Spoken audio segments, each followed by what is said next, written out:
Hi everyone, welcome to my YouTube channel technology Gyan 342। आज की इस वीडियो में हम बात करेंगे पोस्ट ऑफिस की सीनियर सिटीजन सेविंग स्कीम के बारे में। यानी कि इस स्कीम में स्टार्टिंग में कितने रुपए जमा करने पड़ेंगे जिससे कि आपको हर महीने 41,000 रुपये की मंथली इनकम प्राप्त हो जाए। अब जैसा कि इस स्कीम का नाम है तो ये क्लियर हो जाता है कि यह स्कीम सीनियर सिटीजन के लिए है। इसके साथ ही 41,000 रुपये मंथली इनकम प्राप्त करनी है तो इसके लिए आपको एक साथ रुपये जमा करना पड़ेगा और हर 3 महीने बाद आपको इंटरेस्ट मिल जाएगा। 3 महीने का इंटरेस्ट आपको 1,23,000 रुपये मिल जाएगा, जिसे मैंने मंथली डिवाइड करके 41,000 रुपये बताया है। तो इस वीडियो में हम बात करेंगे सीनियर सिटीजन सेविंग स्कीम क्या है, कौन कौन इस स्कीम में अकाउंट खोल सकता है, इस स्कीम में मिनिमम और मैक्सिमम कितना रुपया जमा किया जा सकता है। साथ ही हम बात करेंगे अगर आपको बीच में रुपयों की ज़रूरत पड़ जाती है तो क्या आप इसको बीच में प्री मैच्योर क्लोज करवा सकते हैं या नहीं, और अकाउंट कितने समय बाद क्लोज होगा, आपको कितना रुपया वापस मिलेगा, कितना इसका इंटरेस्ट रेट है। सारी डिटेल जानकारी आपको इस वीडियो में मिल जाएगी। कृपया वीडियो लास्ट तक ध्यान से देखिएगा, नहीं तो आपको कुछ भी समझ में नहीं आएगा। तो चलिए वीडियो को स्टार्ट करते हैं। सबसे पहले हम बात करते हैं सीनियर सिटीजन सेविंग स्कीम क्या है। तो जैसा कि मैंने वीडियो में स्टार्ट में ही बताया है, यह स्कीम सीनियर सिटीजन के लिए है। इसमें सीनियर सिटीजन अपना अकाउंट खुलवा सकते हैं, एक साथ आप रुपया जमा करवा सकते हैं। पोस्ट ऑफिस या बैंक कहीं पर भी यह खाता आप खुलवा सकते हैं। एक निर्धारित इंटरेस्ट रेट होता है जो गवर्नमेंट डिसाइड करती है, जिसे हर तिमाही चेंज भी किया जा सकता है। जो तिमाही इंटरेस्ट आपके जमा रुपयों पर बनता है उसे आपके सेविंग अकाउंट में हर तिमाही जमा कर दिया जाता है, और अकाउंट के मैच्योरिटी के समय आपने जितना रुपया जमा कराया है वह मूलधन प्लस लास्ट के तिमाही का इंटरेस्ट दोनों एक साथ वापस मिल जाते हैं। अब हम बात करते हैं कौन कौन इस स्कीम में अपना अकाउंट खुलवा सकता है। तो यह स्कीम सीनियर सिटीजन के लिए है। तो इंडिया में सीनियर सिटीजन की जो डिफिनीसन है वह 60 प्लस है, यानी कि इस स्कीम में 60 या इससे ऊपर के व्यक्ति ही अपना अकाउंट ओपन करवा सकते हैं। इसके अतिरिक्त कुछ और भी कंडीशन हैं। जो व्यक्ति इन कंडीशन को पूरा करते हैं वह भी इस स्कीम में 60 से कम की एज में अकाउंट ओपन करवा सकते हैं। तो चलिए देखते हैं वह कंडीशन क्या है। जिसकी एज 55 से लेकर 60 के बीच में है वह भी अपना अकाउंट इस स्कीम में खुलवा सकते हैं। क्या है कंडीशन? उन्होंने अपने प्रोफेशन से VRS यानी कि वॉलंटरी रिटायरमेंट ऑफ सर्विस ले लिया हो तो वह अपना अकाउंट खुलवा सकते हैं। अब जो वो रिटायरमेंट लेंगे तो जो रिटायरमेंट बेनिफिट के नाम पर रुपए मिलते हैं उन पूरे रुपयों को वह इस स्कीम में इन्वेस्ट कर सकते हैं। बस वह invested amount maximum limit 30 lakh रुपए से ज़्यादा नहीं होनी चाहिए। और जब आपको रिटायरमेंट बेनिफिट मिल रहा हो तो विदिन 1 मंथ यानी 1 महीने के अंदर ही आपको इस स्कीम में अकाउंट ओपन करवाना है। अगर आप 1 माह के अंदर अकाउंट ओपन नहीं करवा पाए हैं तो आप फिर अकाउंट ओपन नहीं करवा सकते हैं, यानी कि आपको 60 साल की एज का इंतज़ार करना होगा। इसी तरह से जिसकी एज 50 साल से ज़्यादा है और वह डिफेंस क्षेत्र में सेवा दे रहे थे वह भी इस स्कीम में अपना अकाउंट ओपन करवा सकते हैं। सेम कंडीशन है, 1 महीने के अंदर अकाउंट ओपन करवाना पड़ेगा रिटायरमेंट बेनिफिट मिलने के बाद में। और इस स्कीम में एक व्यक्ति एक ही अकाउंट ओपन कर सकता है, ऐसी कोई कंडीशन नहीं है। एक व्यक्ति कितने भी अकाउंट ओपन कर सकता है, बस मैक्सिमम लिमिट ओवर नहीं होनी चाहिए। यानी कि अभी आपके पास 15 लाख रुपए हैं तो आप 15 लाख रुपए से अकाउंट ओपन कर सकते हैं। फिर आप बची हुई लिमिट के आधार पर फिर से दूसरे खाते और भी ओपन कर सकते हैं, क्योंकि एक खाते में रुपया जमा करने के बाद उस खाते में फिर से आप रुपये जमा नहीं कर सकते हैं। इसके साथ ही अगर आपको जॉइंट अकाउंट ओपन करना है तो हस्बैंड और वाइफ मिलकर जॉइंट अकाउंट ओपन कर सकते हैं। इसके अतिरिक्त किसी तीसरे पर्सन के साथ आप जॉइंट अकाउंट ओपन नहीं कर सकते हैं। जॉइंट अकाउंट के केस में फर्स्ट अकाउंट होल्डर और सेकंड अकाउंट होल्डर जो होते हैं उसमें जो फर्स्ट अकाउंट होल्डर नाम आप लिखवाना चाहते हैं उसका ही एज क्राइटेरिया चेक किया जाएगा, यानी कि उसकी उम्र 60 वर्ष होनी चाहिए। दूसरे अकाउंट होल्डर की एज मैटर नहीं करती है।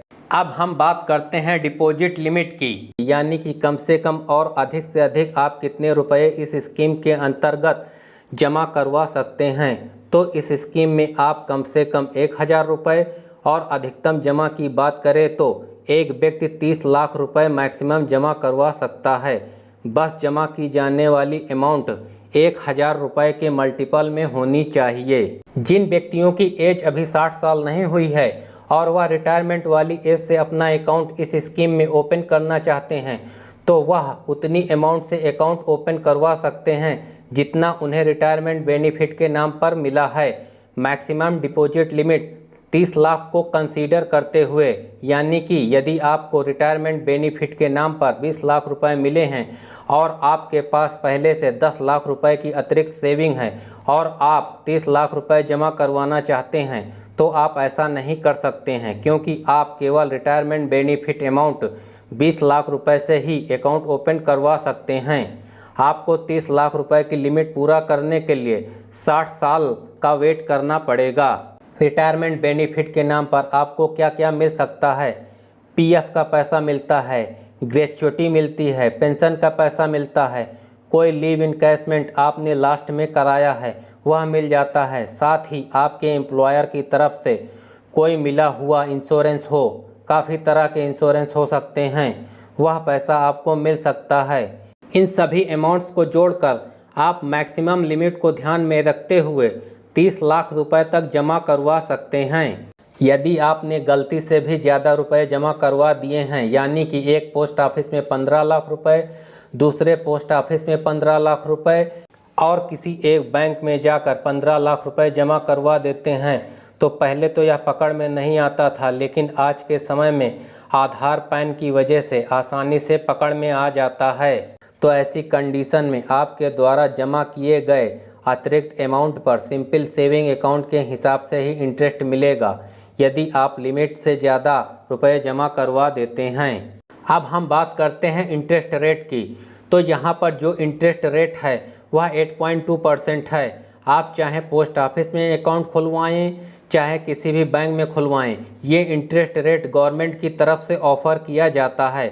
आपका रुपया इस स्कीम में पूरी तरह से सेफ रहने वाला है। साथ ही आपको 8.2% के हिसाब से इंटरेस्ट भी मिल जाएगा।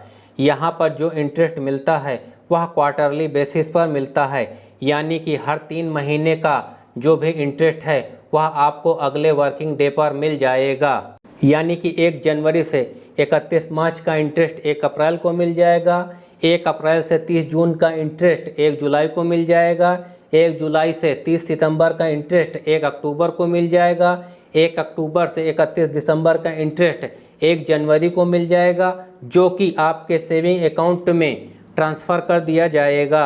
अब हम बात करते हैं इंटरेस्ट के कैलकुलेशन की, यानी कि कितना रुपया जमा करने पर हमें कितना रुपया मिलेगा।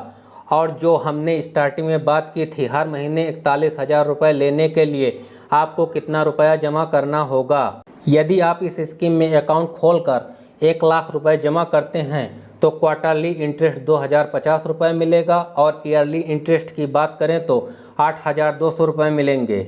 यदि आप इस स्कीम में अकाउंट खोलकर 2 लाख रुपए जमा करते हैं तो क्वार्टरली इंटरेस्ट 4,100 रुपये मिलेगा और ईयरली इंटरेस्ट की बात करें तो 16,400 रुपये मिलेंगे। यदि आप इस स्कीम में अकाउंट खोलकर 3 लाख रुपए जमा करते हैं तो क्वार्टरली इंटरेस्ट 6,150 रुपये मिलेगा और ईयरली इंटरेस्ट की बात करें तो 24,600 रुपये मिलेंगे। यदि आप इस स्कीम में अकाउंट खोलकर 10 लाख रुपए जमा करते हैं तो क्वार्टरली इंटरेस्ट 20,500 रुपये मिलेगा और ईयरली इंटरेस्ट की बात करें तो 82,000 रुपये मिलेंगे। यदि आप इस स्कीम में अकाउंट खोलकर 15 लाख रुपए जमा करते हैं तो क्वार्टरली इंटरेस्ट 30,750 रुपये मिलेगा और ईयरली इंटरेस्ट की बात करें तो 1,23,000 रुपये मिलेंगे। यदि आप इस स्कीम में अकाउंट खोलकर 30 लाख रुपए जमा करते हैं तो क्वार्टरली इंटरेस्ट 61,500 रुपये मिलेगा और ईयरली इंटरेस्ट की बात करें तो 2,46,000 रुपये मिलेंगे। यदि आप इस स्कीम में 2 अकाउंट हस्बैंड के नाम पर अलग और वाइफ के नाम पर अलग खोलकर टोटल 60 लाख रुपए जमा करते हैं तो क्वार्टरली इंटरेस्ट 1,23,000 रुपये मिलेगा और ईयरली इंटरेस्ट की बात करें तो 4,92,000 रुपये मिलेंगे। अब हम बात करते हैं प्रीमेच्योर क्लोजर की।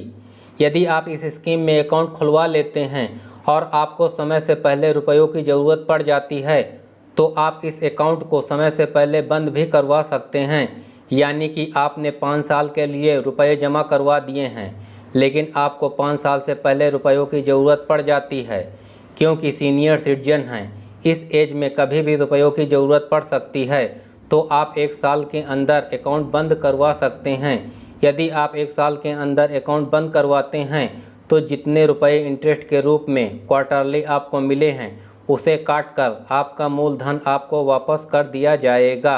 यदि आपने इस स्कीम में 1 लाख रुपए जमा करवाया है और आपको इंटरेस्ट के नाम पर 2 बार इंटरेस्ट मिल चुका है तो आप बोलेंगे कि 1,400 रुपये इंटरेस्ट तो आ चुका है, तो 1 लाख रुपए में से 4,100 रुपये काट कर शेष अमाउंट आपको वापस कर दिया जाएगा। यदि आप 1 साल से लेकर 2 साल के अंदर अकाउंट बंद करवाते हैं तो आपके मूलधन से 1.5% काट कर आपका मूलधन आपको वापस मिल जाएगा। यदि आपने 1 लाख रुपए जमा किया है तो 1,500 रुपये काट कर शेष अमाउंट आपको वापस मिल जाएगा। यदि आप 2 साल बाद अकाउंट बंद करवाते हैं तो मूलधन से सिर्फ 1% की ही कटौती की जाएगी।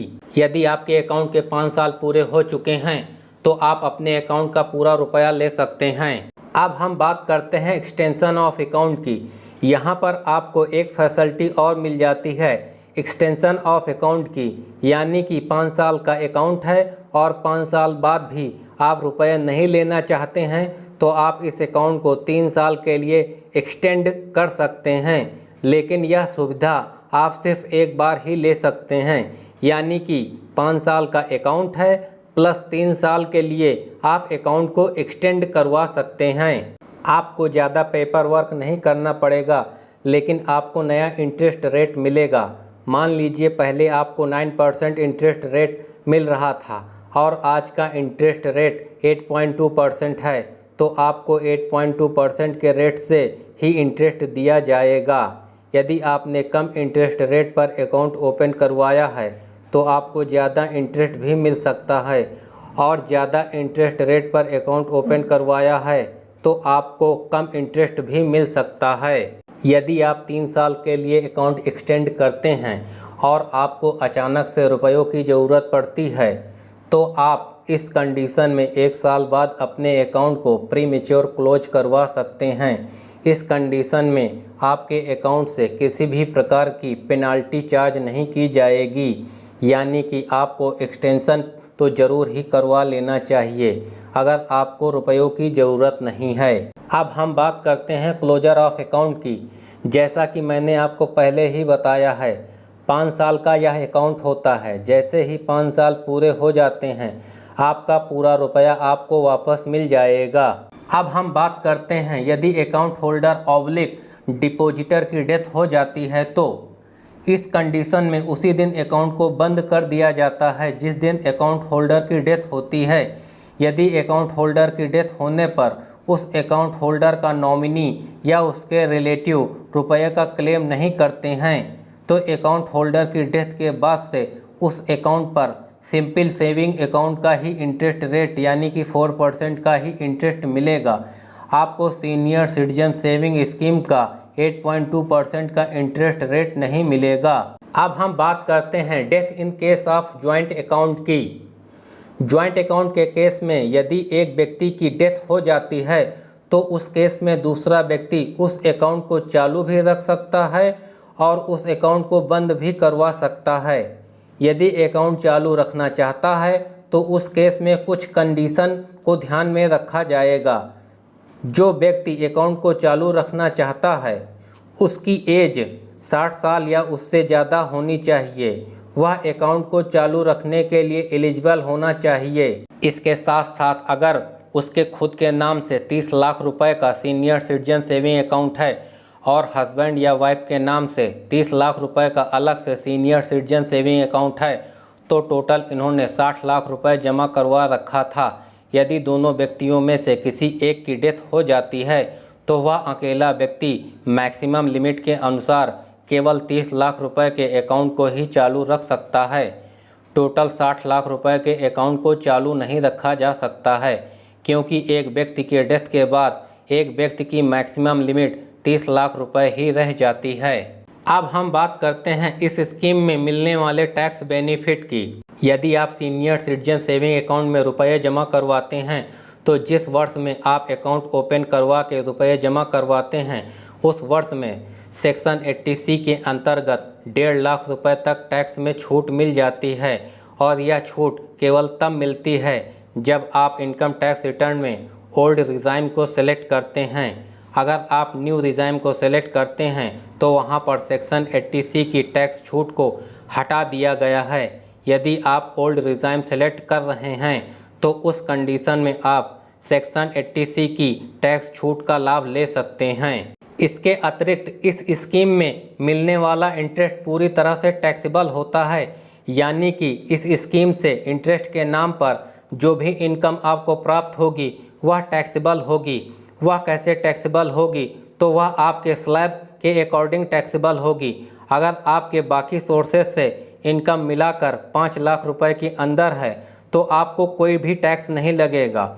और यदि आप 15G/15H फॉर्म भर के जमा नहीं करते हैं तो आपके अकाउंट से TDS भी काट लिया जाएगा। यदि आपकी इनकम कम है तो हर वर्ष 15G/15H फॉर्म भर के अपने पोस्ट ऑफिस/बैंक जहां पर भी आपका अकाउंट है जमा करवा देना चाहिए, जिससे आपकी इनकम में से TDS न काटा जाए और आपको जो इंटरेस्ट मिलता है वह पूरा मिले। यदि TDS काट लिया जाता है तो वह गवर्नमेंट के पास चला जाता है, फिर आपको 1 साल बाद क्लेम करने का ऑप्शन मिलेगा, तो काफ़ी लंबा प्रोसेस हो जाएगा। इससे बेहतर यही है कि आप टाइम से 15G/15H फॉर्म भर के जमा कर दें और TDS कटने से बच जाएं। आपको यह वीडियो कैसी लगी? यदि पसंद आई हो तो वीडियो को लाइक करना, कमेंट करना, शेयर करना और चैनल पर नए हैं तो चैनल को सब्सक्राइब करना ना भूलें। Thanks for watching. Till then, bye bye.